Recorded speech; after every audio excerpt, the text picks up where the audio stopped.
காங்கிரஸ் கட்சி இந்த விஷயத்திலே தலையிட வேண்டும், ஒரு உண்மை அறியும் குழுவை அனுப்ப வேண்டும், ஒரு பேலன்ஸ் பண்ணணும், ஒட்டுமொத்தமாக பாஜக பக்கம் விஜயை நாம் தள்ளிவிடக்கூடாது என்று தேர்தல் அரசியலுக்காக அல்ல, அடுத்த தலைமுறை கெட்டு போய்விடக்கூடாது, ஒரு சனாதன சங்கி கும்பலிடையே போய் மாட்டிவிடக்கூடாது என்று திருமாவளவன் எதிர்கால இளைஞர்களின் நலன் கருதி சில கருத்துக்களை சொல்கிறார். இப்போ தமிழ்நாட்டில் ஒரு அசாதாரண சூழல் அந்த அளவுக்கு பாஜகவும் சரி தாவகம் சரி தள்ளிவிடுமா?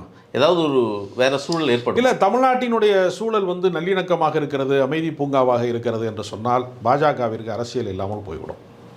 கோயம்புத்தூரிலே குண்டு வெடித்த போது தான் அவர்களுக்கான அரசியல் ஆதாயம் தொடங்கியது. அப்போ மதவாத வன்முறைகள் எங்கெல்லாம் வந்து அசம்பாவிதங்கள் நடக்கிறதோ அந்த இடங்களில் எல்லாம் பாஜக வளர்ச்சி பெறும். போனால் வந்தால் தான் வெட்டியானுக்கு அன்னைக்கு வந்து வேலை என்று சொல்வார்கள் இல்லையா, அது மாதிரியான இவர்களை பொறுத்தவரையில் ஒரு விபரீதத்தின் வழியாகத்தான் இவர்கள் வந்து உயர முடியும்.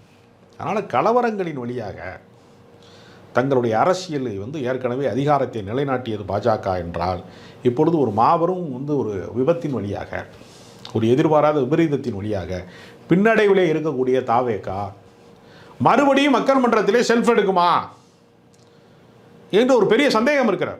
ஏன்னா நீதிமன்றம் நிச்சயமாக இவருக்கான சுற்றுப்பயணத்திற்கு இனி அனுமதி தர மாட்டாங்க, நிறைய நிபந்தனைகளை விதிப்பார்கள். இயல்பு வாழ்க்கைக்கு திரும்புவதற்கு தாவேகாக்காரர்களுக்கு நீண்ட காலம் ஆகும்.